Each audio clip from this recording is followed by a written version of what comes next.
Hello everybody, कैसे हैं आप लोग। राधे राधे। देखिए स्टूडेंट, आज हम लोग स्टार्ट करने वाले हैं हमारे 51st डे चैलेंज में, अकाउंटेंसी चैलेंज में, जिसमें सबसे पहले हमने one of the most important topic लिया है जिसका नाम है शेयर्स। एक्चुअल में ये जो पार्ट है ये एक्चुअल में कंपनी अकाउंट का पार्ट है। किसका पार्ट है? कंपनी अकाउंट का पार्ट है। इस कंपनी अकाउंट में सबसे पहले शेयर्स का नाम आता है। एक्चुअल में क्या होता है कि जब भी कभी कोई व्यक्ति जब अपनी कंपनी को स्टार्ट करता है, जब कंपनी को स्टार्ट करता है तो सबसे पहले स्टार्ट करने के लिए उसे जिस चीज़ की जरूरत पड़ती है उसे बोला जाता है कैपिटल। कैपिटल का पार्ट सबसे पहला होता है। अब कैपिटल को वो अपने एक फेस वैल्यू में, किसी भी फेस वैल्यू में वो परिवर्तन कर देता है और इसी को बोला जाता है शेयर। ठीक है, जैसे मान लेते हैं सपोज 1 लाख रुपए की कंपनी है ना, और उसने 10 रुपए अपनी फेस वैल्यू रखी, तो उस 10 रुपए के 10 रुपए के अकॉर्डिंग उसके कितने टुकड़े हो गए, तो कुछ 10,000 अराउंड ब्रैकेट किए गए, तो इसी को बोला जाता है शेयर्स, सबसे पहला पार्ट। ठीक है, अब इसके बारे में पढ़ लेते हैं।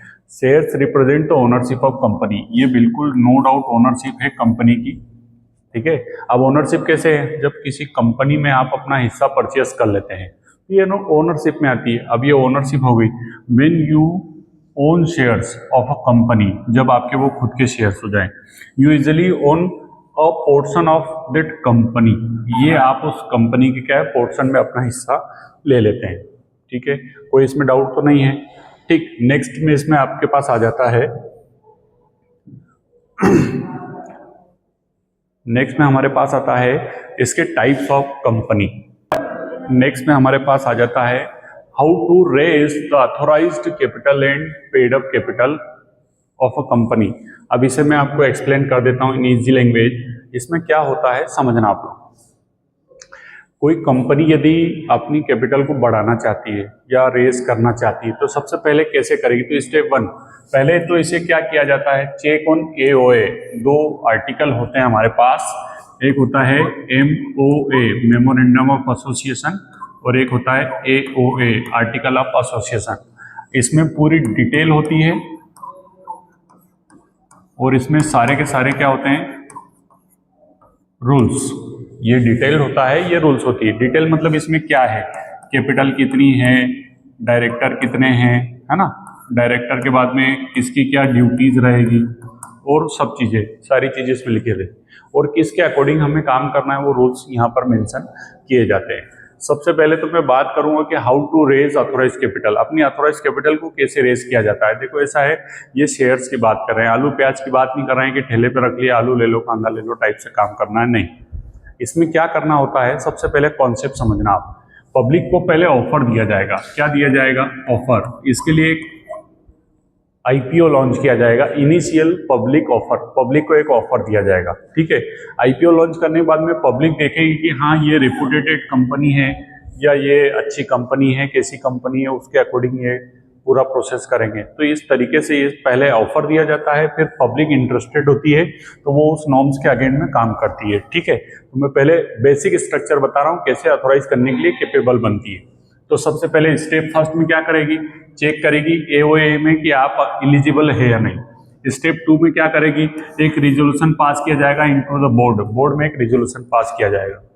थर्ड स्टेप में क्या किया जाएगा, उसमें अमेंडमेंट किया जाएगा। किसमें? MOA में अमेंडमेंट किया जाएगा।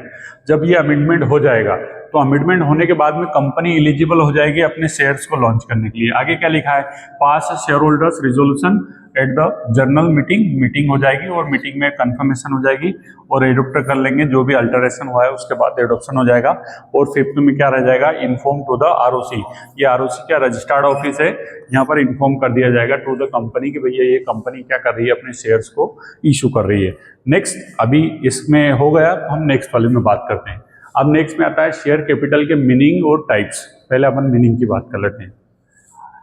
शेयर कैपिटल मीन्स क्या होता है, getting investment from the business और नेचर, जो भी है आर्टिफिशियल पर्सन। देखो एक्चुअल में क्या होता है, कंपनी इज आर्टिफिशियल पर्सन। सबसे पहले आप इसे समझ लीजिए, आर्टिफिशियल पर्सन वर्ड इसलिए यूज कर रहा हूं कि कंपनी अपने आप में कोई व्यक्ति नहीं है, सिर्फ एक नाम है। मैंने बोला कि एक कॉन्ट्रैक्ट हो गया फलानी फलानी कंपनी से, जैसे मान लेते हैं इसी के बारे में मान लेते हैं, जैसे एक कंपनी है,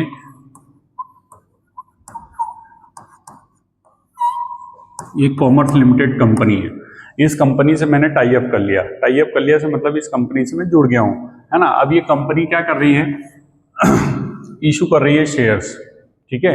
ये कंपनी क्या करेगी, शेयर्स इशू करेगी या बिजनेस स्टार्ट करेगी। पहले बिजनेस स्टार्ट कर लेते हैं। तो बिजनेस स्टार्ट करने के लिए अगेन इसमें क्या लगेगी रिक्वायरमेंट, कैपिटल, पूंजी चाहिए। बिना पूंजी के कैसे बिजनेस स्टार्ट होगा, ठीक है।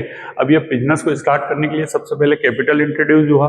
उस कैपिटल को कहाँ से बोरो की जाए, तो या तो मैं बैंक इंस्टीट्यूशन से ले सकता हूँ, है ना। बैंक इंस्टीट्यूट वो दे देगा हमें, पर वो भी क्यों देगा, वो भी देगा तो लिमिटेड अमाउंट पे देगा। कुछ हमारे जो मालिक है, जो मालिक लोग हैं, वो भी एक कैपिटल के फॉर्म में पैसा लगाएंगे, लेकिन वो भी कितना लगा सकते हैं, एक लिमिटेड फॉर्म में, ठीक है। फिर मैं कहाँ से ले सकता हूँ, तो फिर मैं ले सकता हूँ पब्लिक से। अब पब्लिक से भी कैसे ले सकता हूँ, मैं उसके बारे में आपको एक्सप्लेन कर देता हूँ। अब पब्लिक से कैसे ले सकते हैं समझना जरा। कैपिटल हो गया, अब पब्लिक से हम पैसा लेंगे, तो पब्लिक क्या पागल है कि दे देगी कंपनी में पैसा इन्वेस्ट कर देगी? नहीं, वो इन्वेस्टमेंट कैसे कराएगी, तो कंपनी को क्या दिया जाएगा, कंपनी के द्वारा एक आईपीओ दिया जाएगा, टू द पब्लिक ऑफर किया जाएगा। फिर वो उस कंपनी में अपना क्या करेगी, इन्वेस्टमेंट करेगी। जब वो इन्वेस्टमेंट करेगी तब पैसा हमारे पास आएगा, ठीक है। अब उसके बाद में क्या होता है, ऑफर के बाद में कुछ भी और पैसा रह जाता है तो भी कुछ कर्जदार से ले जाता है, ठीक है ना, उसको बोला जाता है डिबेंचर। ये भी अभी हम शॉर्टली इसके बाद वाले टॉपिक में डिस्कस करेंगे। तो इन तरीकों से कंपनी अपना फंड रेज करती है। अब बात यह आती है कि इस कंपनी को आर्टिफिशियल पर्सन ही क्यों बोला जाता है। तो देखो ऐसा है कि इस कंपनी के बीच में और मेरे बीच में कोई एग्रीमेंट हुआ है, तो उस एग्रीमेंट को मैं कैसे बोलूँ कि किसी व्यक्ति से किया है क्या एग्रीमेंट? नहीं, किसी व्यक्ति से एग्रीमेंट नहीं किया गया है। किससे किया गया है, तो एग्रीमेंट किया गया है कंपनी से। अब कंपनी तो कोई उठ के आएगी क्या? नहीं, कंपनी उठ के नहीं आ रही है, लेकिन ये पूरा कॉन्सेप्ट आर्टिफिशियल पर्सन है, इसका नाम चलता है। ये नॉन लिविंग थिंग्स में है, लेकिन इसे कानून के द्वारा एग्जिस्ट किया गया है, इसलिए इसको आर्टिफिशियल बोला जाता है।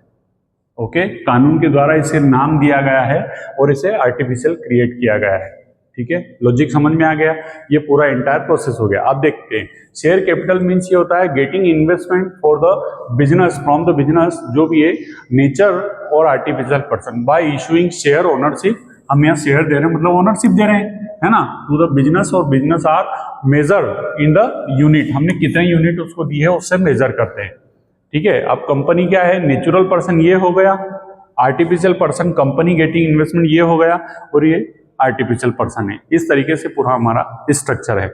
नेक्स्ट में हम लोग आ रहे हैं, नेक्स्ट में हमारे टॉपिक में आता है टाइप्स ऑफ कैपिटल। अब टाइप्स ऑफ कैपिटल में यदि मैं बात करूं, बहुत आसान भाषा में अपन चल रहे हैं, कोई ज्यादा टफ टास्क नहीं है। अथॉराइज कैपिटल सबसे पहले कैपिटल हो गई, ठीक है। आपको विजुअली हो रहा होगा थोड़ा बहुत, आप समझना इसे। अथॉराइज कैपिटल ये है, उसके दो हिस्से किए गए, एक पब्लिक में इश्यू किया गया, है ना, और एक अपने पास सिक्योर रखा गया। मतलब इसमें सिक्योर है, इसको पब्लिक को इशू नहीं किया गया है, ये अनइशूड है, और ये पब्लिक को दिया है। पब्लिक को दिया है तो उसके दो टुकड़े किए गए, कुछ एक पार्ट हो जाता है सब्सक्राइब कैपिटल, कुछ एक पार्ट हो जाता है अनसब्सक्राइब। जरूरी थोड़ी ना है कि जितने शेयर्स हमने मार्केट में इशू करने के लिए दिए उतने ही शेयर्स हमें मिल जाएं, जरूरी है क्या? उससे ज्यादा भी मिल सकते हैं तो कम भी मिल सकते हैं। अब इन दैट केस की सब्सक्राइब 30,000 शेयर इक्विटी शेयर दिए थे तो 30,000 के 30,000 सब्सक्राइब हो गए, पहला टास्क। और यदि अनसब्सक्राइब मतलब 10,000 इशू किए थे, है ना, टू द पब्लिक, मतलब ये अनसब्सक्राइब हो गए। मतलब पूरे शेयर्स में से 30,000, मतलब यहाँ इशू करने थे 40,000, 30,000 पब्लिक को बांट किए हैं, 10,000 वो अभी भी हमारे पास सिक्योरली रखे हैं। अब इसमें से भी दो टुकड़े किए गए, एक तो कॉल्ड अप और एक रिजर्व। आप रिजर्व का क्या बोलना चाह रहे हैं कि 30,000 शेयर्स को पब्लिक में जब रिजर्व किया गया तो ये हमारे पास सिक्योर था, ये हमने पब्लिक को इशू किया। कुछ कॉल्ड अप रहे, कुछ अनकॉल्ड अप रह गए, और कुछ पैसा रिजर्व रह गया। रिजर्व मतलब अभी इशू करना बाकी है। कुछ का पैसा हमारे को पेमेंट मिल गया, कुछ का पेमेंट नहीं भी मिला, मतलब पेड अप कैपिटल और अनपेड अप कैपिटल। मतलब कुल मिला के ऐसा है कि पहले ऑथोराइज कैपिटल होती है, उसके दो टुकड़े किए गए, आपको आसान भाषा में सिखा देता हूं। कुछ इशूड किए गए, इशूड कैपिटल हो गई है ना, और कुछ एक अनइशूड हो गई। अब अनइशूड का तो कुछ कर नहीं सकते, इशूड में भी दो टुकड़े हो गए, कुछ सब्सक्राइब हो गए, कुछ अनसब्सक्राइब हो गए। ठीक है, अनसब्सक्राइब हो गए। सब्सक्राइब में भी कुछ को, जब जो सब्सक्राइब किया गया उसी की बात करेंगे। सब्सक्राइब कैपिटल में भी कुछ कॉल्ड अप हो गए और कुछ अनकॉल्ड अप हो गए। तो इस तरीके से कंपनी का एक ऑथोराइज कैपिटल का पूरा स्ट्रक्चर बन रहा है। Getting my point? ज्यादा टफ टास्क नहीं है, थ्योरी का पार्ट था इसलिए थोड़ा सा जल्दी जल्दी कर रहे हैं। ठीक है, नेक्स्ट वाले में हमारे पास आ जाता है, ये कंप्लीट हो गया। ये आज का फर्स्ट डे का आपका जो टास्क था ये कंप्लीट हो गया है। विजुअली बोर्ड से हमने स्टार्ट किया है, स्मार्ट बोर्ड से। आज आपका पूरा एक टास्क कंप्लीट हो गया, वन डे कंप्लीट हो गया, जिसमें मैंने आपको कंपनी का आर्टिफिशियल बताया, कंपनी अकॉर्डिंग टू 2013 ये पूरा एक्ट था जिसमें आर्टिफिशियल बनाना बताया, शेयर्स इश्यू करना बताया, शेयर्स का मतलब भी बता दिया, कंपनी के टाइप्स नेक्स्ट वाले डे में आ जाएंगे। आज हमने कैपिटल के टाइप्स भी पढ़ लिए। कुल मिला के ये आपका फर्स्ट वाला बेसिक पॉइंट आज मैंने क्लियर कर दिया है। ठीक है स्टूडेंट, नेक्स्ट वाले लेक्चर में आपको मैसेज कर दूंगा, वो टॉपिक हम कल इसके बारे में कंपनी के डिस्कस करेंगे। Till then, thank you very much.